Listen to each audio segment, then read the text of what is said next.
How to send a message to the seller on Etsy. Hi everyone, welcome back to our channel, The Solution Guy.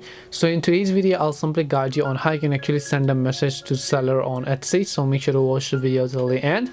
To send a message to the seller on Etsy, all you have to do is open a specific product after you go to Etsy.com, right? And then once you just open the specific product that you want to actually message the seller, first scroll down to the bottom, and then here you'll find the option called Meet Your Sellers, right? So you might need to click on the drop down menu, and then here you'll find the seller name.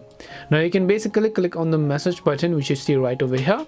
Once you click on message button, you can simply send them a message, or you can choose one of the frequently asked questions, or else you can just select full item details and so on.